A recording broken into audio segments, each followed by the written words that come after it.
A ver, bueno, les decía que tenía esta tablita, ¿no? Ahora, verán, como les había explicado el día de ayer, aquí para completar la tablita de tamizado, ustedes tienen que sacar el porcentaje en una columna nueva, el porcentaje de retenido y el porcentaje de el que pasa.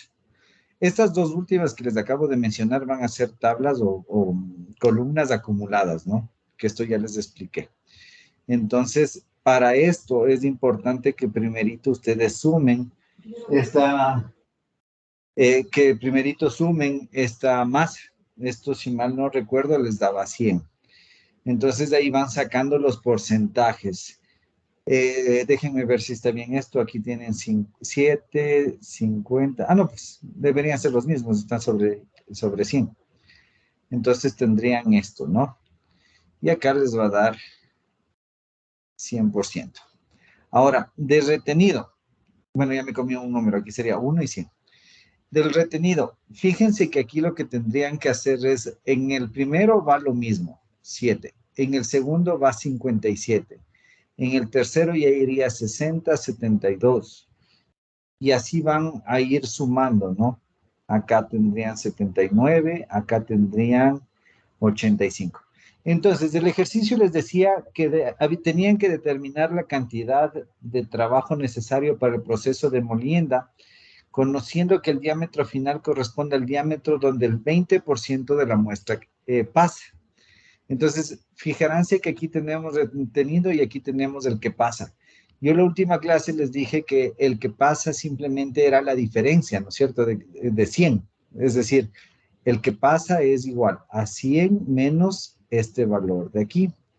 Entonces, si aquí nosotros tenemos el más cercano a 80 en el retenido, que es el de 79, el valor del que pasa aquí sería 21 y esta sería nuestra respuesta. Es decir, en este diámetro nosotros vamos a tener la mayor cantidad de, de masa del producto que queremos moler, o que molimos, perdón. Entonces, el diámetro de la muestra, es decir, el diámetro final que se obtuvo después de la trituración, va a ser 0.43 milímetros. ¿De acuerdo? Esto sí lo entendieron, chicos. Ya les expliqué la clase pasada.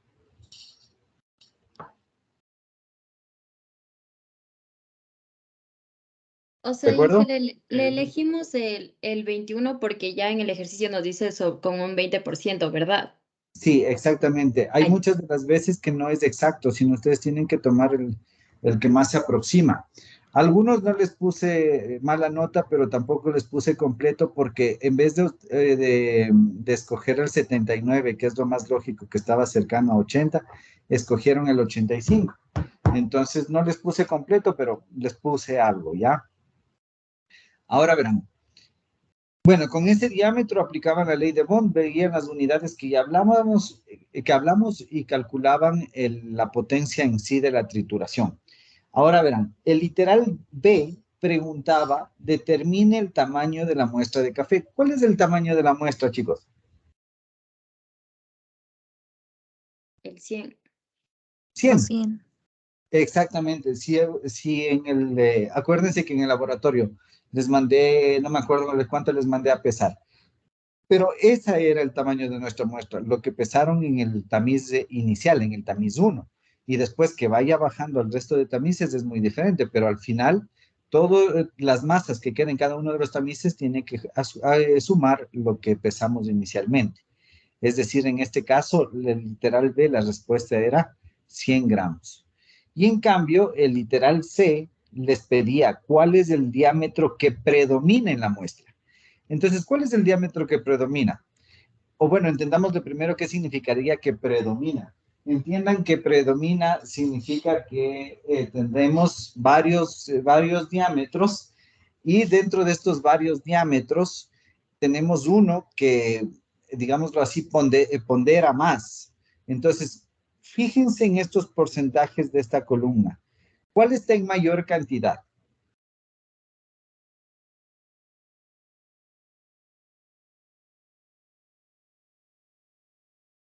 El 50, el 0.85. Exactamente, entonces el literal C, la respuesta era 0.85 milímetros.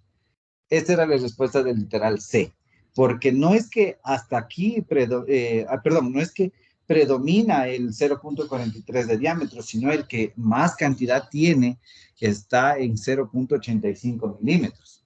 ¿Sí me entienden, verdad? Sí. Ya, listo chicos, eso era el ejercicio 1. Ahora, denme un segundito que voy a atender una cosita y ahí sí ya continuamos, ya. Denme un segundo. Déjele nomás la pantalla, Inge, por favor.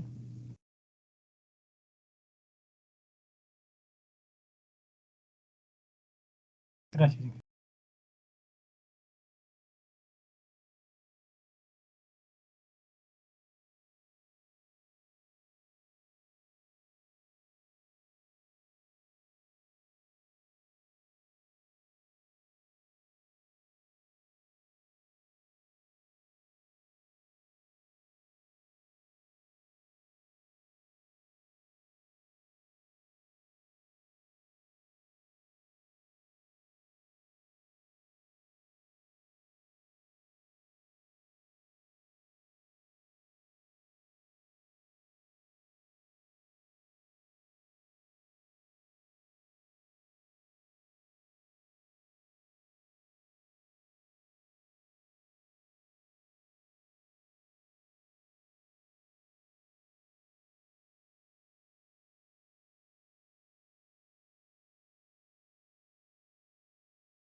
Listo chicos, entonces sigamos, ¿ya? Ahora verán, el ejercicio 2 decía que con el proceso de para continuar con el proceso de obtención de café, se toma se toma la muestra del ejercicio anterior y se desea preparar una solución de 1 metro cúbico. Entonces, este dato es bastante importante porque tiene volumen de 1 metro cúbico. Y de hecho les puse entre paréntesis, dice, suponga solo el volumen del solvente. ¿Eso qué quiere decir? Quiere decir que este 1 metro cúbico, de acuerdo a esta suposición, es únicamente agua, mediante un proceso de mezclado, ¿no? El cual se lleva a cabo a una velocidad de 100 RPM, con un agitador tipo hélice de 3 palas, y que sigue las relaciones empíricas. Relaciones empíricas. Y dice que se conoce que la viscosidad, a ver, perdón, aquí ya me equivoqué en el signo, no es la viscosidad cinemática, sino es la dinámica. Aquí la viscosidad es dinámica y son 75 centipoise. La densidad es 750 kilogramos por metro cúbico y les pide calcular la potencia requerida para la agitación, sugiera otro tipo de agitador y por qué su selección, y determinar cuál es el componente de la velocidad que no es deseable para este tipo de casos. Vamos del más fácil de ahí a los cálculos. El literal B dice, suponga otro tipo de agitador. La respuesta era el tipo turbina. ¿Por qué el tipo turbina? Porque este trabaja con viscosidades bajas y revoluciones bajas.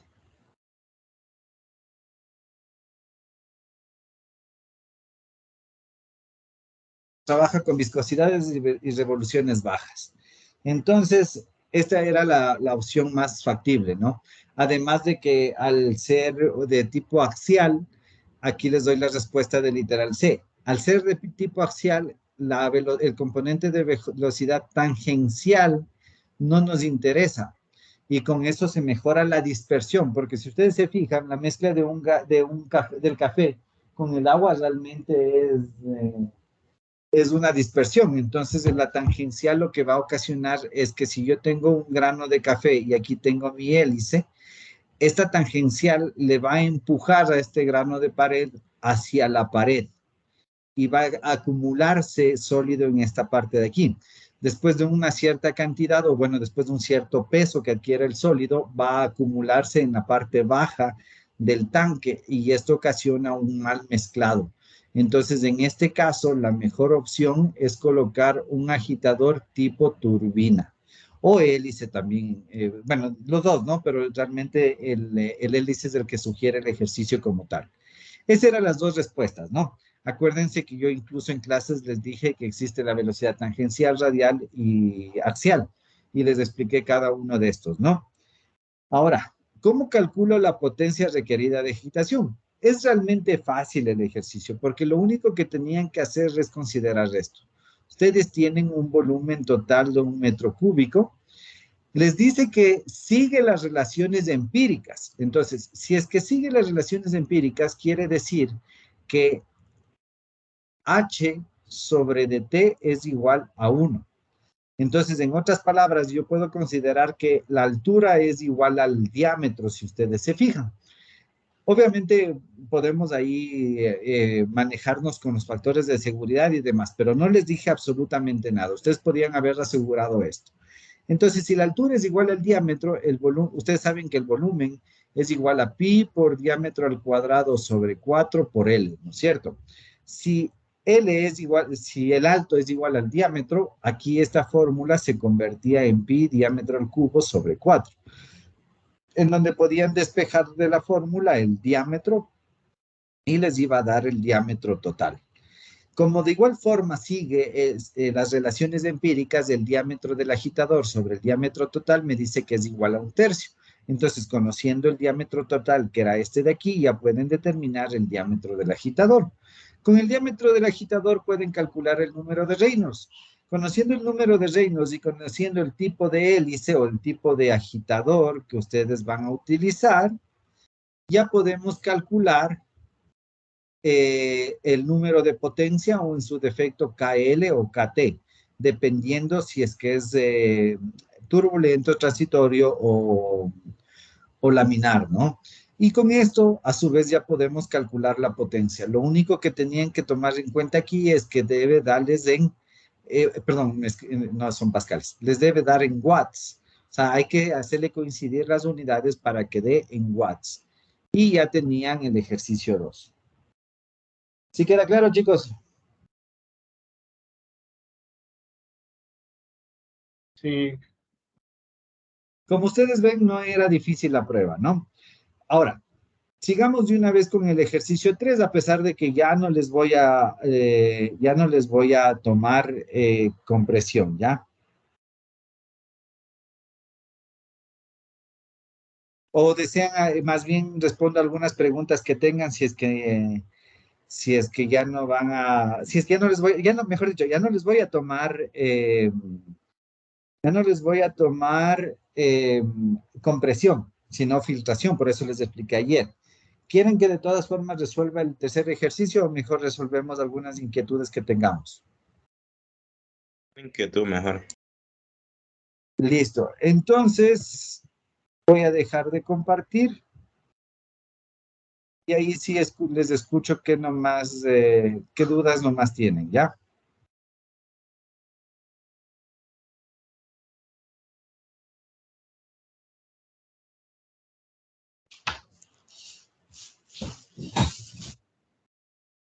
Dije, disculpe, ¿será que puede repetir por qué era tangencial en la pregunta 2? Ya te voy a responder.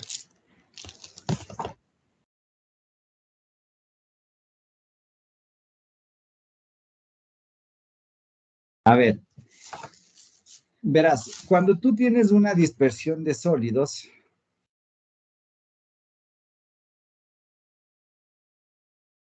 A ver, mejor dicho, cuando tú tienes agitación o mezclado, hablemos de mezclado, ¿ya? Tú tienes dos opciones de las que habíamos hablado. Vas a mezclar un líquido con otro líquido o un sólido más un líquido. Entonces, cuando es líquido, líquido, no hay problema que tenga los tres componentes de la velocidad, porque si bien es cierto, eh, pueden tener los dos líquidos diferentes densidades, pero el rato de el movimiento como tal en las tres dimensiones del plano, no va a haber ningún problema el momento de que se mezclen, a menos de que no sean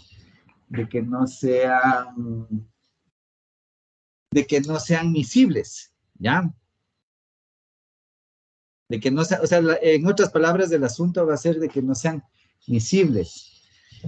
Ahora, ¿qué es lo que sucede en cambio cuando ustedes tienen un sólido? En un sólido, por ejemplo, aquí no nos va a interesar el componente tangencial de la velocidad, porque bueno, aquí yo estoy tratando de hacerles un dibujo en dos planos de un gráfico en 3D, pero en la práctica o ya en la realidad, digamos que tenemos un sólido. Si a este sólido se le empuja en forma tangencial hacia una pared, por el peso mismo del sólido o por las características que tiene el sólido, se va a quedar, entre comillas, pónganle, incrustado en dicha pared. Entonces, si es que cae o tiene la suerte de coincidir otra partícula aquí mismo y es empujado, va a seguirse acumulando. Y así puede seguirse acumulando sólido en la pared. El rato que ocurre esto, va a adquirir suficiente peso como para sedimentar o para irse al fondo, en otras palabras, del tanque. El rato que se quede en el fondo del tanque ya no se va a mezclar bien o ya no se va a incorporar bien en el líquido. Entonces, por eso no nos interesa el componente tangencial de la velocidad. ¿De acuerdo? Sí, ya lo entendí, gracias. Ya. ¿Alguien más? Yo, Inge, hubo una consulta en las unidades del Wii. Eso no me quedó claro cuáles nomás venía. Ya, no estoy en mi compu. Tienen tal vez el ejercicio que hicimos en clases, ¿se acuerdan?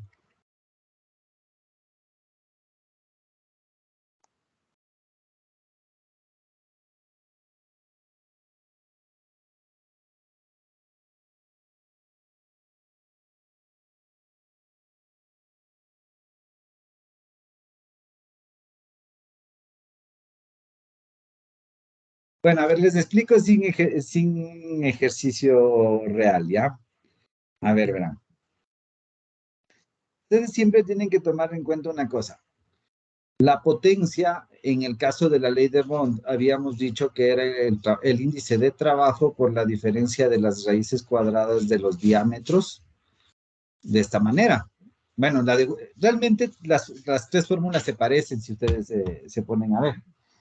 Entonces, lo que hay que tomar en cuenta aquí es las unidades, no solamente del WII, sino acuérdense que en un ejercicio, en clases, yo les di un valor específico de una constante que venía aquí. Entonces, si no mal no recuerdo, era 0.3612. Entonces, yo les dije clarito, les dije que este valor es específico para el sistema inglés, si mal no recuerdo. Entonces, si este valor es específico para el sistema inglés, eso significa que este valor de 0.3612 no lo pueden utilizar cuando vayamos a trabajar con potencias que queramos en el sistema internacional, porque esto es una constante que tiene unidades, digámoslo así, y me sirve para poder transformar directamente sin tener que estar haciendo ninguna conversión. Es una constante dimensional, no es una constante adimensional, sino es dimensional, tiene unidades, me sirve para transformar del inglés, perdón, me sirve para utilizar esta fórmula en el sistema inglés. Entonces, eso es lo que les había mencionado el día de ayer. No sé si es que me entendiste, Eric. Sí, igual los diámetros se le tendría que trabajar en el mismo sistema, el diámetro final y el inicial. Claro, en el mismo sistema. Ya, Inge. ¿Alguna otra duda? Inge, los diámetros, ¿cómo eran? Era en inglés, era el diámetro en pies, ¿no es cierto? Y en el internacional era en milímetros. En milímetros, sí. Ah, ya, Inge.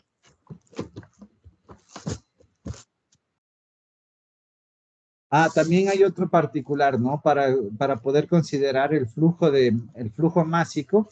En el inglés, si mal no recuerdo, se tomaba como tonelada por hora y en el internacional kilogramos por hora.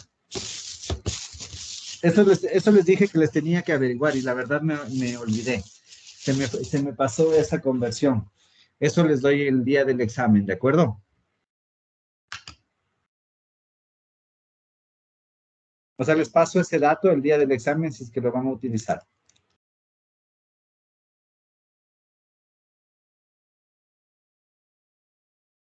¿Alguna otra duda, chicos?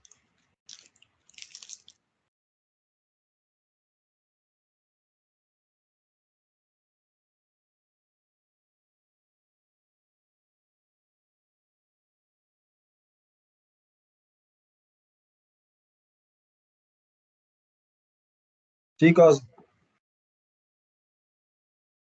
No, Inge. No, Inge, no hay ninguna otra duda. listo, entonces nos quedaríamos hasta ahí y nos veríamos el día del examen, ¿no? Ya, Inge, muchas gracias. Muchas gracias, Inge. Ya, chicos, que pasen bien, hasta luego. Hasta luego. Ya, hasta luego. Hasta luego, Inge. Luego- Hasta luego, Inge.